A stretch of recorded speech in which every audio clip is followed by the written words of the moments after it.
being here this morning. I do hope you had a wonderful Thanksgiving. You know, holidays are interesting. For some, holidays are the best time of the year. For others, holidays are some of the most difficult times of the year because holidays bring us face to face with aspects of reality. Now, I want to talk about aspects of reality today and for the foreseeable future, but we're going to do it with a little bit of a twist. Not like the Beatles' Twist and Shout, but just a twist. If you're looking at the calendars, we are staring at December right around the corner. We're in 2021. Next year will be 2022. Now, different people get stuck on different dates. One of our daughters, Rachel, said to me the other day, she said, "Dad, I keep writing 2012 for everything. I've never really gotten past that." And I said, "That's okay. I'm still writing 1981.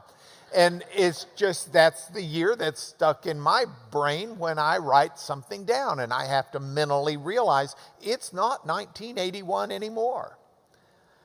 Now, if we talk about the calendar, we're automatically talking about something that has bothered mankind, womankind, humanity for eons. Because our calendar is premised upon the idea that we want to locate the position of the earth in terms of the sun. And we want to be able to mark out, okay, right here in reference to the sun. And that may not seem that important to you, but if you were a farmer living off the land, it'd be extremely important. Because the earth is at a tilt. And so based upon where it is in its orbit around the sun is based upon when the seasons are going to be. I affectionately tell people in Houston we have 2 seasons. We have summer and January. And that's our seasons. Some places, I grew up a good bit of time in Lubbock, Texas. Lubbock has 4 seasons.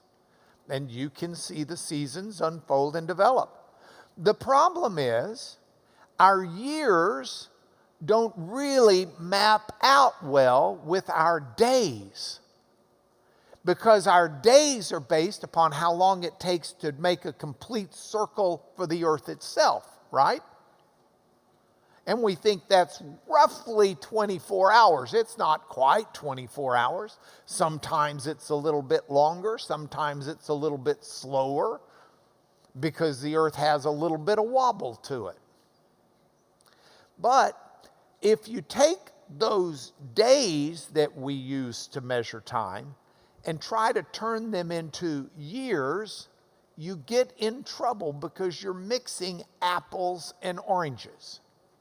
While a day will be 24 hours, it does not take a perfect number of days to rotate around the sun.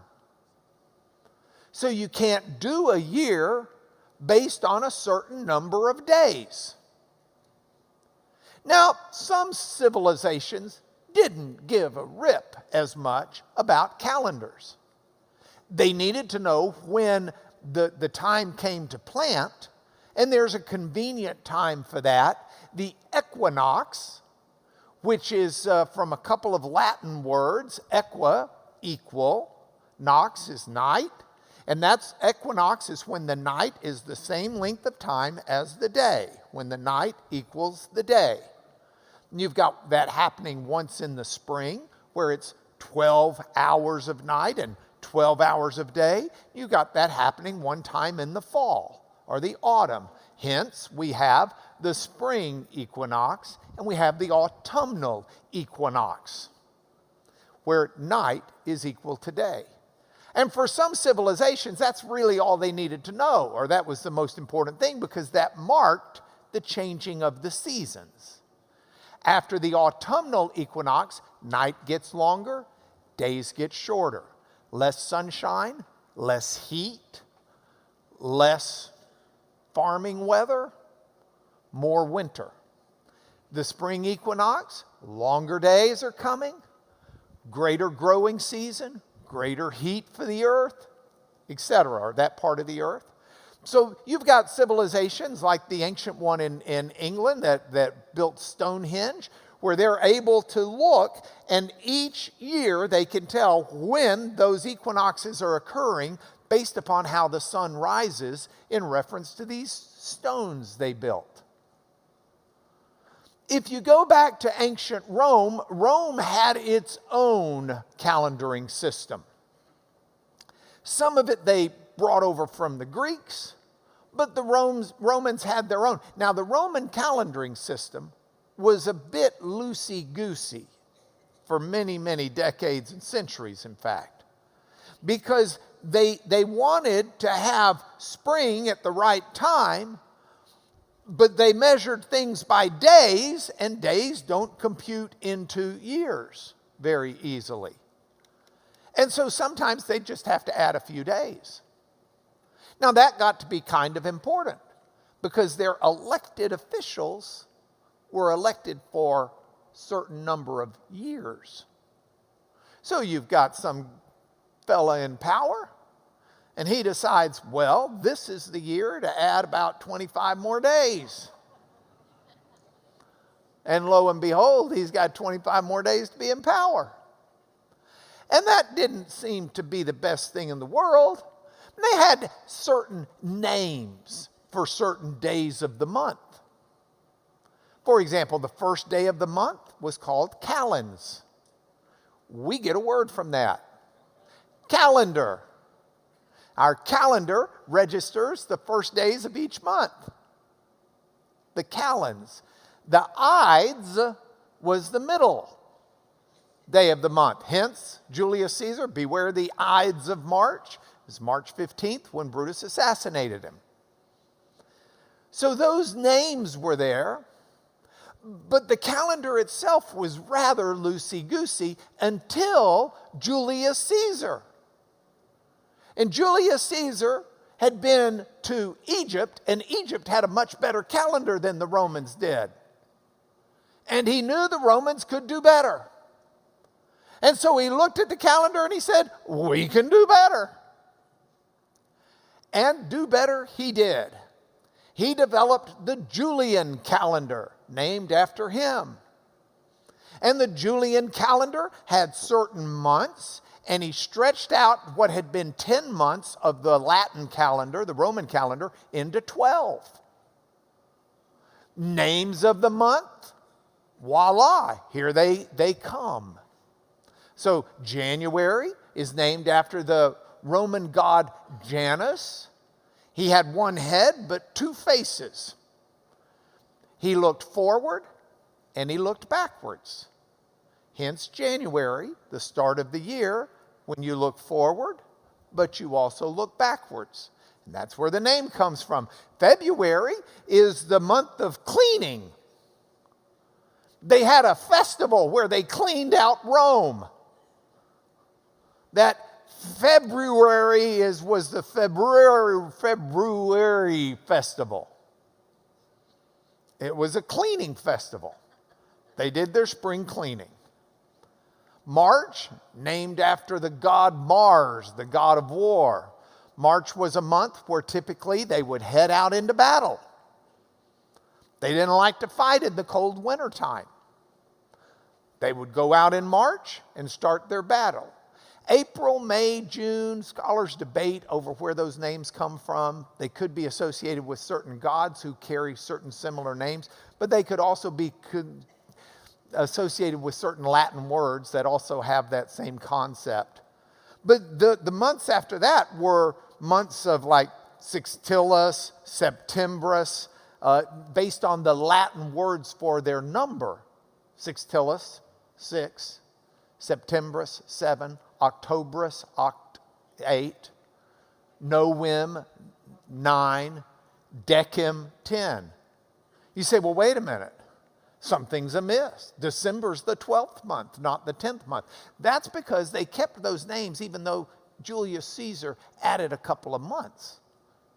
And they inserted new names for those couple of months, like July, which is named after Julius Caesar. Or his successor, Augustus Caesar, gets August. And they just bumped the other ones down the chain. So with that, we've got a calendar. And the calendar's decently good. They've got different number of days for the months to try to make it work out. The problem is they were still losing time.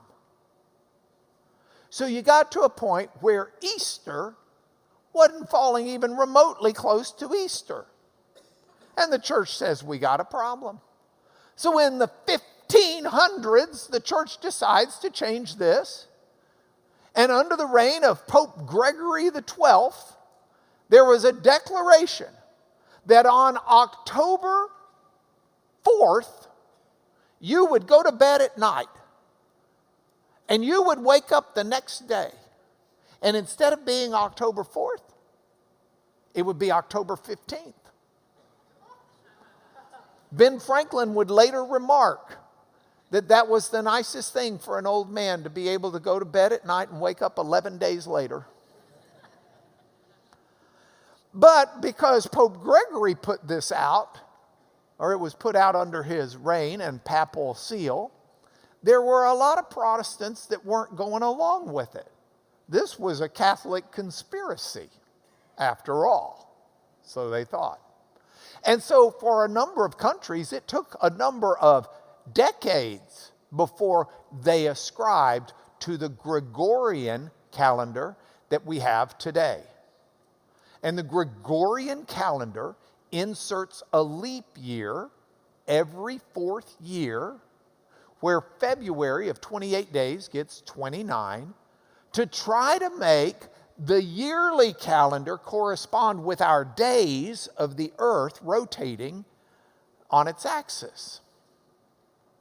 Now, that doesn't quite work out either. So that every fourth year isn't quite true under the Gregorian calendar, because every 100 years it changes.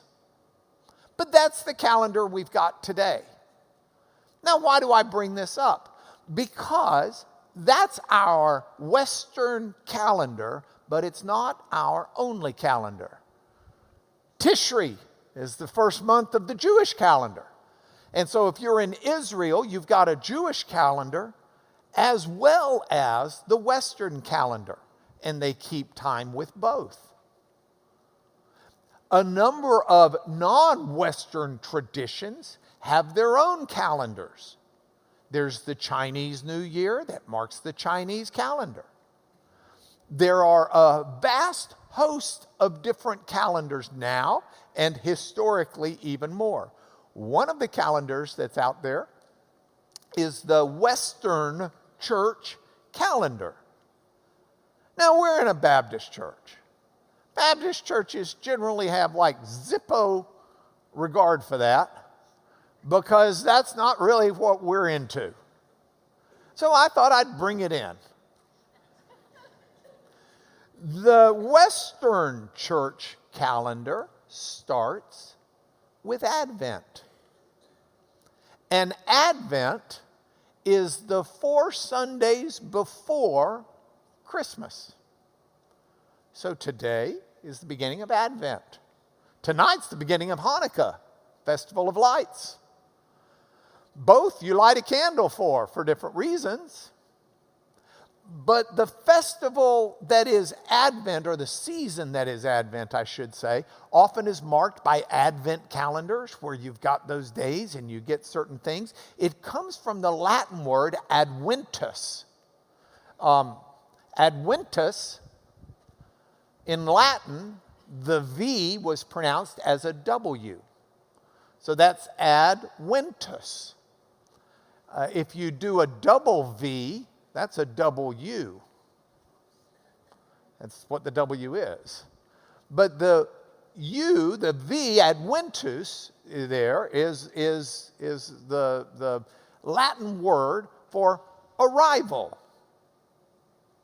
So the new year has arrived historically now for the Western Church today. So happy Advent, happy New Year, happy arrival. The season of Advent, traditionally in the church, has 3 focuses. Focus number 1, the advent or arrival of the Christ child in Bethlehem. That's one arrival that is focused. A second focus point for Advent is the arrival of Christ in your life,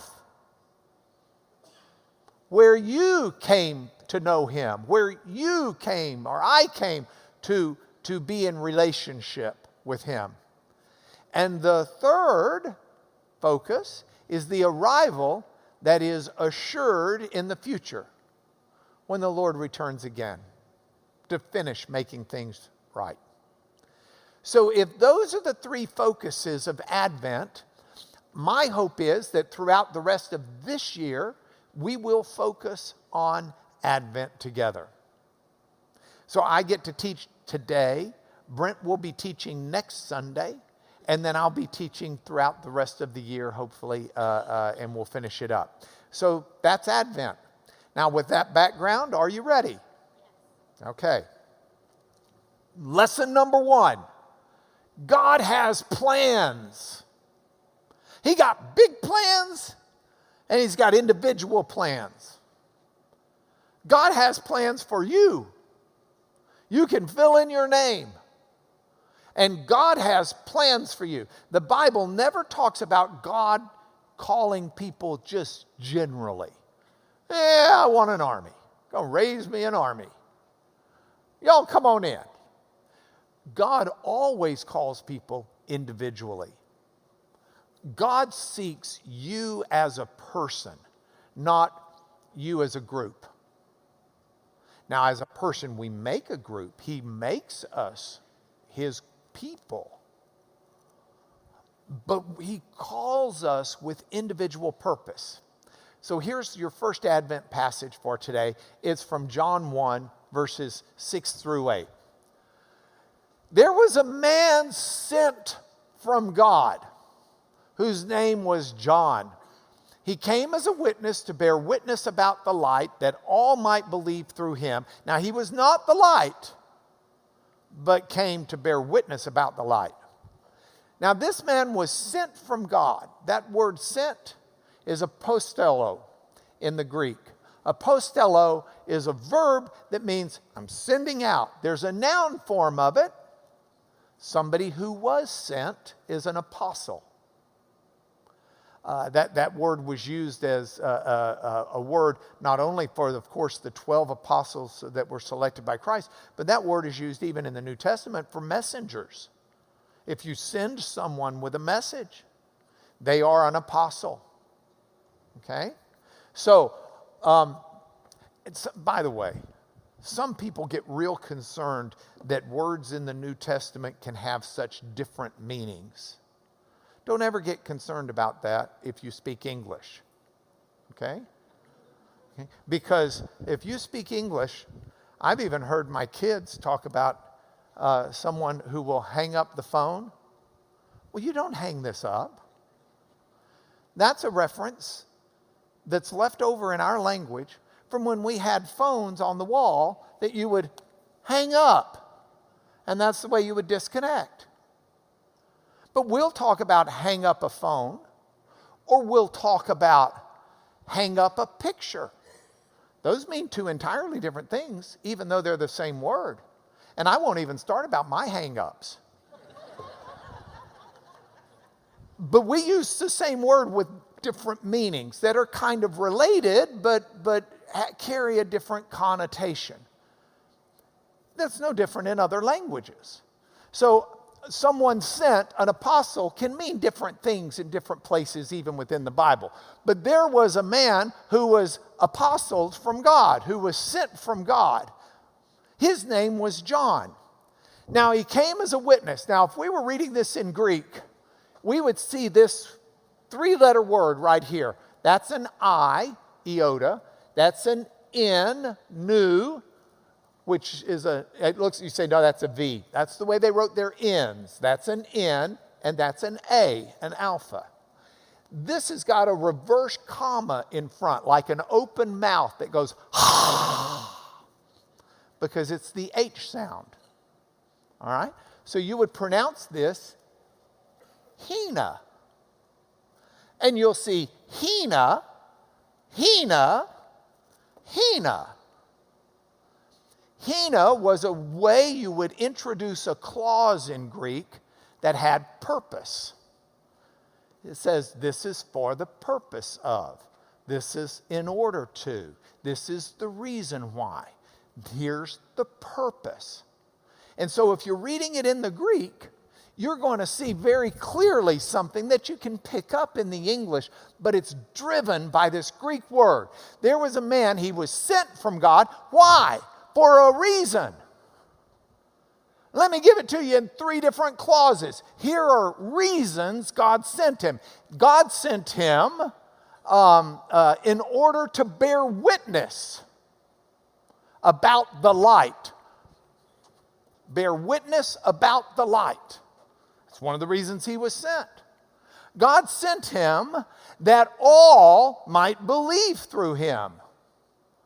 That's the second Hina clause. God sent him to bear witness about the light. God sent him so that people would believe in him. And God sent him, even though he wasn't the light, to bear witness about the light. That's the reason. There was a reason God sent John. There is purpose in the plans of God. Now, I want to bring this home. Many of us live life like a hamster on a wheel. Is that a hamster or a rat? It's a gerbil. Shows you what I know. Many of us live life like a gerbil on a wheel. We just get up in the morning, we eat, we work, or study, or do chores. We eat, we talk, we visit, we watch high school football. By the way, Texas Tech has one of the best high school football teams there is. Which would be great if they weren't a university. We watch TV or sports or whatever. We try to handle the problems of the day. We try to relax. We try to go to sleep. We try to get a good night's sleep so we can start out all over again the same day on the wheel. On the wheel. And that's the way we live life. But if you're in Jesus, if you walk with the Lord, this is not you. You are not just existing on a wheel. If we learn anything from the 3 focuses of Advent, we learn that God has plans. We learn that God had a plan, and it was expressed in John the Baptist, who he called as a witness to bear witness about the light. But that means God has plans in our lives too. He's got a Hina purpose clause for you, to use the Greek expression, syntactical expression. He's got purpose for your life. He doesn't call you just to be a hamster on a wheel. He calls you to do something. You say, well, I've been thinking of running for president, but it hadn't really occurred to me before. I'm not saying he's called everybody to be president. I'm not saying he's called everybody to flash on the newspapers with what they've done or on the internet screen. I'm saying what he's called you to do may be no more than pray for someone in need today. But he's called you, and you've got purpose. And so we should never live each day aimlessly as rats on a wheel. We need to live each day knowing that the God who arrived in Bethlehem has arrived in our life and has plans for the future. For us individually as well as a group. And that's your first lesson of Advent. Now, that doesn't mean you leave. We got more. Next lesson of Advent. God has his timing. This word Advent, arrival, God will arrive at the right time. God is going to arrive, but it will be at the right time. And what we need to do is rely upon God.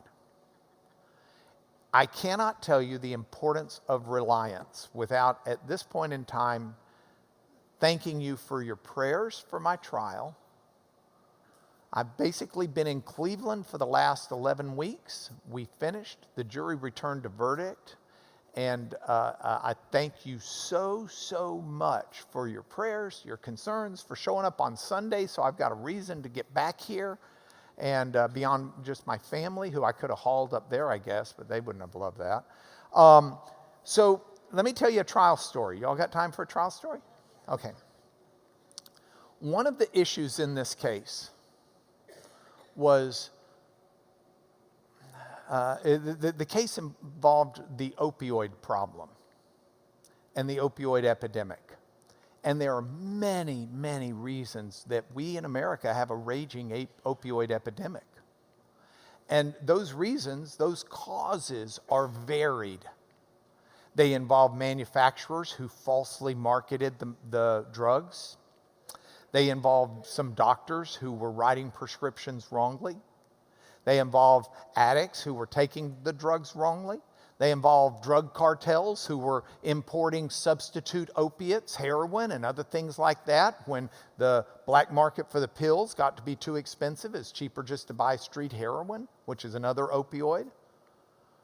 There are lots and lots. You know, the DEA wasn't paying the kind of attention the DEA should have paid. Lots of people at fault here. But our argument was that included some of these chain pharmacies that have a responsibility to if someone comes in with with 3 prescriptions from 3 different doctors for the exact same opioid drug for 120 days, you don't just fill all 3 of them and send them out with 360 days of drugs from 3 different doctors. You've got to pay attention. If there's a red flag that's raised, you've got to address it before you just fill the prescription. Okay? So the defense, one of the defenses that I had to overcome, I say it's a team effort that we had to overcome, was them wanting to blame everybody else. So in other words, don't blame me. What about the DEA that approved it? Or what about the FDA that approved this drug? Or what about the manufacturers that lied about whether or not it was addictive? Or what about ... fill in the blank? And so I thought, a really good way to illustrate this to the jury might be to, right outside the courthouse, the Cuyahoga River dumps into Lake Erie. And there's the Main Street Bridge that goes across it. And you see it when you walk in and out of the courthouse every day. And it's a blue trestle bridge with the gray road on top of it. So I thought, we'll just rebuild that out of Legos. Because everybody's driving across that bridge, and everybody's trusting that the bridge was built up to code. And you could have this bridge, and maybe just a few trestles are bad. But if a few of those trestles are bad, then we rely on that bridge when we go across it. You get some bad trestles in there, and they can cause the bridge to fall. And there may be 100 trestles that are falling. But if we've got 2 or 3 that are bad in this courtroom, those 2 or 3 bad ones can affect it themselves. They're a part of the problem. And so I had the fellas bring in the bridge during closing argument and set it down. And as I'm explaining, I took some of the Legos just right there on the side there, right here. And I pinched them, and the entire bridge crumbled. Because every trestle is important. Every step, every stage. It's important how we rely on things. And you and I need to be able to rely on things. And I'm here to tell you, we can and should rely upon God. He will not crumble. Here's your passage. In the days of Herod, king of Judah, there was a priest named Zechariah.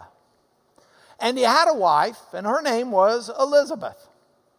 They were both righteous before God. They were walking blamelessly in all the commandments and statutes of the Lord. But they had no child because Elizabeth was barren.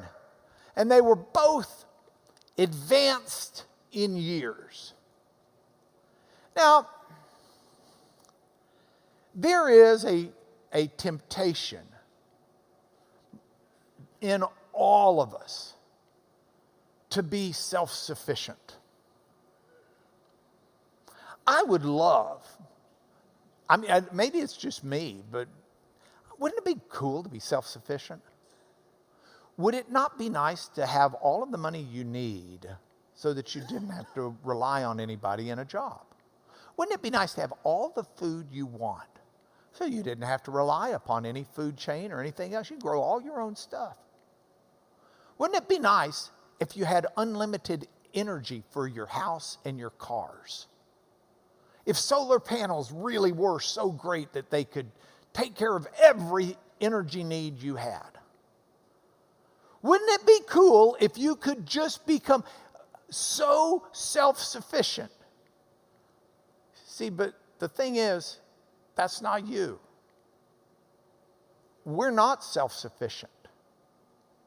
On our own, we are barren. And we may have a job, and we may be working, and we may be doing all of these things, but we will not be the productive people we need to be in this life if we are trying to do it all by ourselves.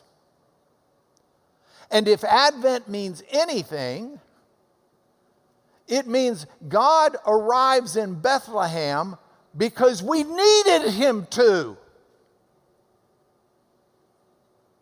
Without God intervening in our history, we don't have a future. You can work as hard as you want to be as good as you can be, and you will never be good enough to earn your place in God's kingdom. You and I all have sin that must be forgiven. Somehow, the just God has to justify the unjust people. Think about that for a moment. If I'm a just judge, how can I let the guilty go off scotch-free and still be a just judge? You would say, well, you're not a very just judge. And I might have to say, well, you're right. So how does God, who is a just judge, let the guilty go off free and still be just? Answer: he himself substitutes in to pay the penalty. So justice is met. But you and I cannot be self-sufficient in the most important aspect of our eternity. We must rely upon Jesus, who arrives in Bethlehem and then arrives in our life. But if we do that, we can trust that in the future to come, we have the most important aspect of our life taken care of. We rightly rely on God. By the way, that's not the Lego bridge, that's the actual bridge. And we need to rely on him. It's the right thing. Okay? Next lesson. Amazing things happen when people pray. So many of you praying for me. I got daily notes from half a dozen of you praying for me during trial. And those are just the notes that came in. I'm sure there were tons beyond those notes. Amazing things happen when people pray. Look at the continuation of this story. This is still the story of Zechariah and his wife Elizabeth.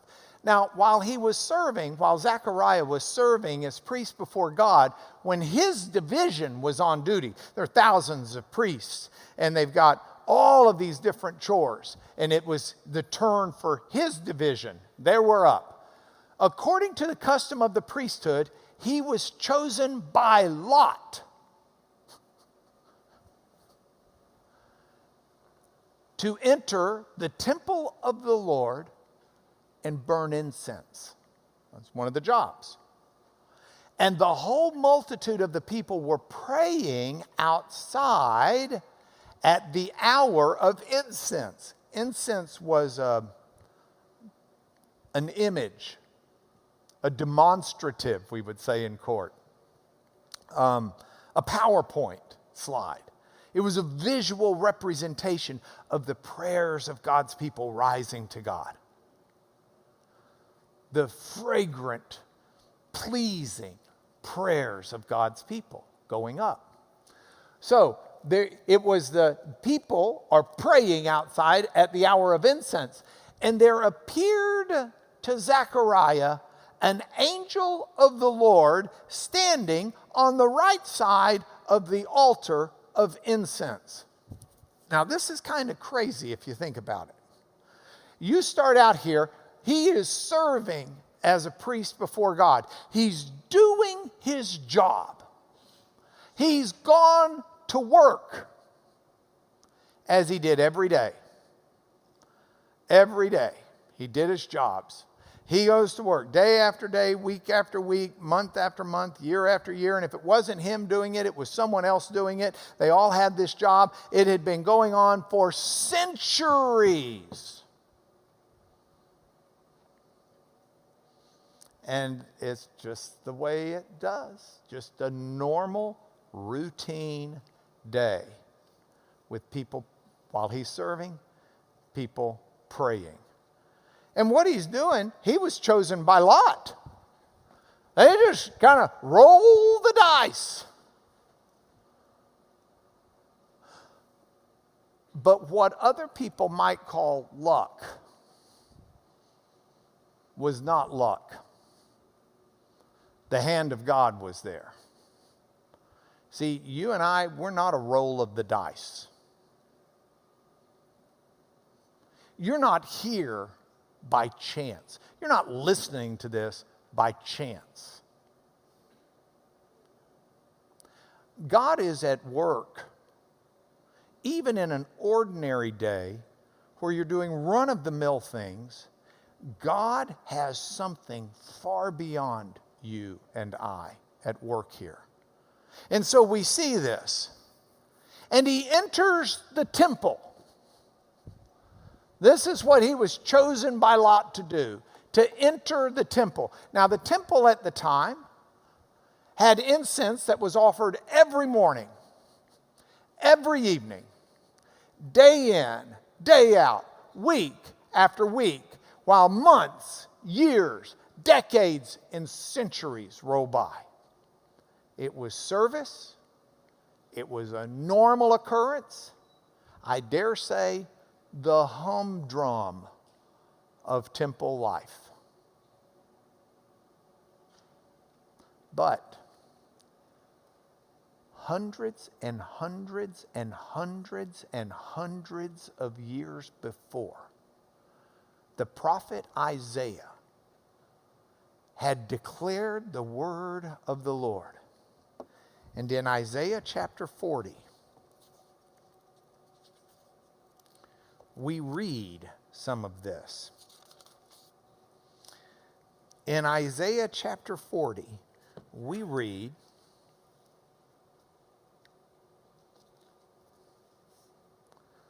"Comfort, comfort my people, says your God. Speak tenderly to Jerusalem and cry to her that her warfare is ended, her iniquity is pardoned. She's received from the Lord's hands double for all her sins. A voice cries in the wilderness, Prepare the way of the Lord. Make straight in the desert a highway for our God. Every valley will be lifted up. Every mountain and hill will be brought down. The uneven ground will become level. The rough places a plain. And the glory of the Lord will be revealed. And all flesh will see it together. Kipi Adonai diber, for the mouth of the Lord has spoken it. That prophecy had been hanging for hundreds and hundreds of years when Zechariah shows up, chosen by Lot to burn incense while people are praying, and an angel of the Lord appears to him and says, in essence, that prophecy's coming due. It's about to be fulfilled, and you're going to play a role in it. You and your barren wife are going to have a kid who's going to be the fulfillment of Isaiah 40, verse 2. He's going to bear witness about the light. There's a purpose for him. It's coming.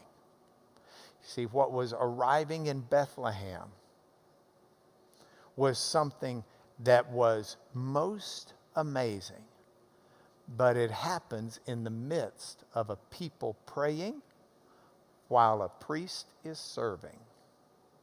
A man's doing his job, which means his wife was at home doing her job while the people are praying, and something amazing is about to focus and happen. And I got to tell you, it'll happen to you and me both.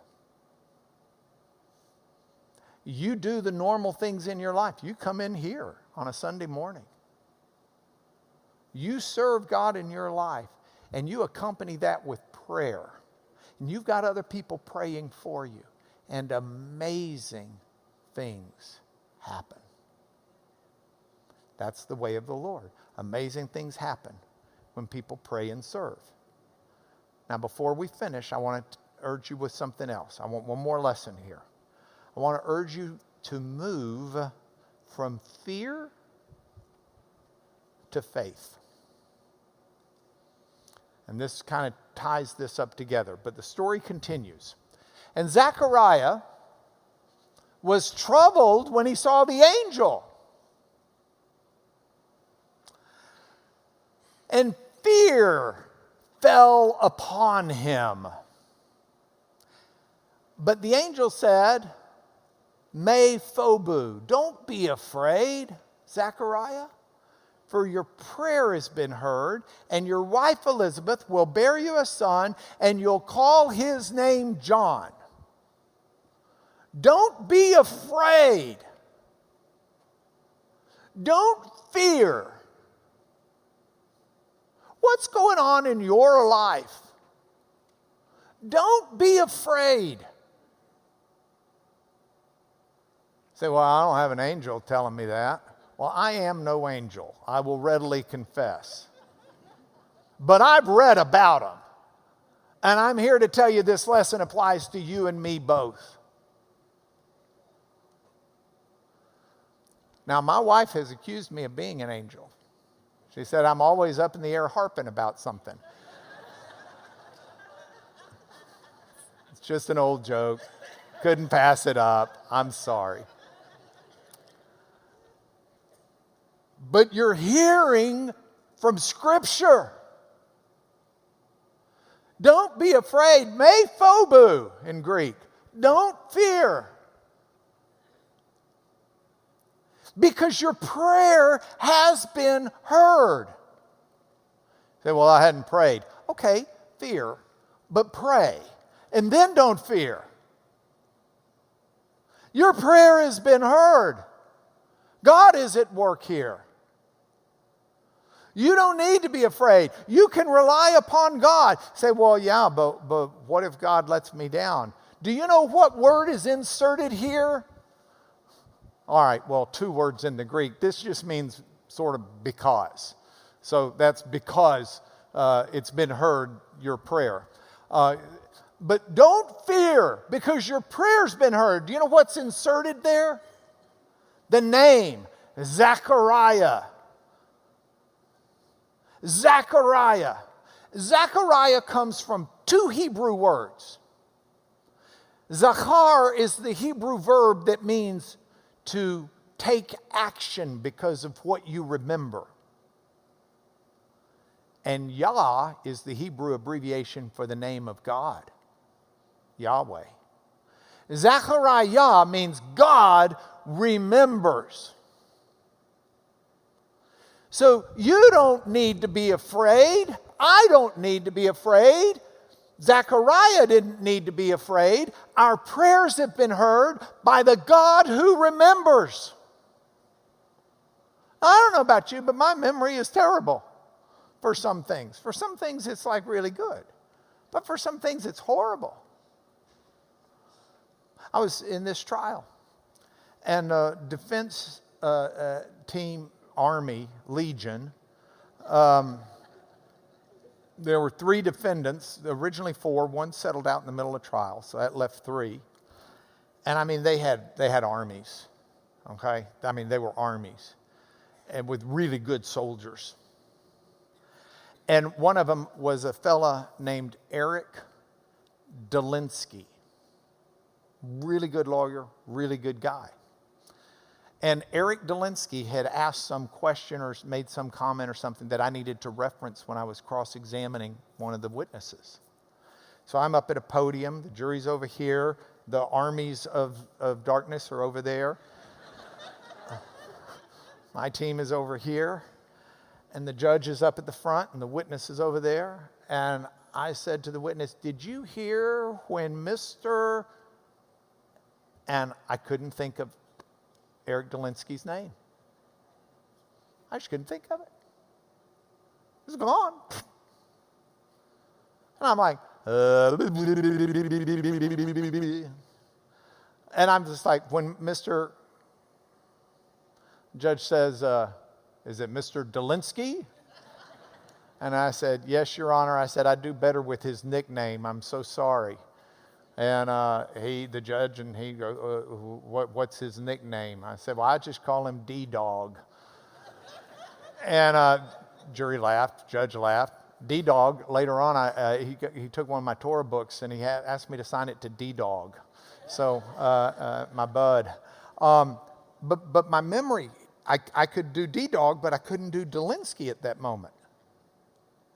Okay, that's a human memory. People say, "Well, he has photographic memory." Well, he sometimes doesn't have film in the camera. But God's memory is beyond photographic. God's memory is beyond photographic. He hears our prayer. He will take action on our prayer. Remember, this is a cumulative lesson. It's His timing for His arrival. But we don't need to live in fear. We need to move from fear to faith. And during this Advent season, when we look at the arrival in Bethlehem of the Messiah, the anointed one, the prophet, the priest, the king, we need to know that that's the result of promises and prayers that go all the way back to the time of Adam. God said, "Out of woman will come one who will set things right." And God further delineated that prophecy and said, "Abraham, it's from you, from your offspring, all the nations of the world will be blessed." And He continued to chart it. And He charts it all the way up through King David. And you can follow it in the lineage of Jesus, but you can also follow it within the confines of Scripture. God has made the promise. And it's in great detail. And we've got it today. But that God who remembered the prayers of Zechariah is the God who will remember your prayers. Because every time you look at Bethlehem, you need to remember your life, because God will arrive for you. God will arrive for me. God will arrive for those we're praying for. Brent's sister passed away on Tuesday. You say, but people prayed that God would heal her. He did on Tuesday. It's His way, it's His timing, but it's to His glory and ultimately for our good. So, when you look at the calendar and you realize that it's Advent, then you need to find that verse that comes at the very end of this passage, which is to Zechariah, you will have joy and gladness, and many will rejoice at his birth. You will have joy and gladness. That should infuse our Advent with meaning. Say, well, holidays are a struggle for me. Okay, understandable. Move from fear to faith through prayer. Well, I'm going to be all alone these holidays. Well, invite someone else who's all alone to join you. Or invite several people who are all alone to join you. Or invite yourself to join someone else. Or when you set your table with an empty chair knowing that God is with you. Joy and gladness should infuse this season because the Lord who arrived in Bethlehem, that arrives in our life, promises never to betray us, to leave us, to forsake us, but will come again. And that gives us the joy and the love and the peace that is the season. So, Advent, day 1, Sunday 1, you light your first Advent candle. Hanukkah, season of lights, a season celebrating that God doesn't leave His people. Jesus celebrated Hanukkah. A season that it's a festival that came into being. If you're looking for it in the law, you're not going to find it in Genesis, Exodus, Leviticus, the heavens. You won't find it anywhere in the Old Testament because it, bless you, came into being between the two testaments. But it's a festival that says God's not going to leave His people. He'll supply the oil. He'll supply the light. God will do what God's going to do. So here's your light for today. Number 1, please live with purpose. Live knowing that there's reason for your life. Don't feel abandoned and meaningless. Live with purpose. Know that every good thing and every bad thing that has happened to you has made you who you are today, and who you are today is someone God can use uniquely. Serve and pray. Do what you need to be doing, but accompany it with prayer, knowing that we have a reason to have faith over fear because we have a God who will hear prayer and does not forget. Got it? Let me bless you. It's time for church, and we'll go to church. Lord, I do pray your blessings on all who hear this message. I ask you to reach into their hearts, to draw them to you, clean out their ears, open their eyes, melt the anything that might block them, soften their hearts, to seek you and to live with purpose and faith, serving you prayerfully all the days of the life you've given us on this earth. We pray this in Jesus' name, amen.